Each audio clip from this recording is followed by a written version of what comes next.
5 people have died and major infrastructure has been damaged after a powerful weather front brought heavy rainfall to parts of Chile.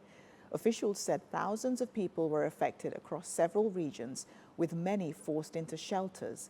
Others remained isolated because of damaged roads and rising rivers. Several people were also reported injured and missing.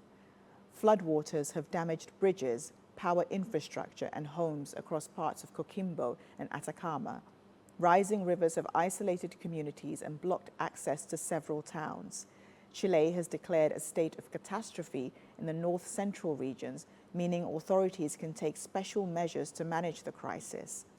Chile's disaster response agency said some areas received unusually high rainfall within a short period. Authorities warned that more heavy rain could continue in the affected regions.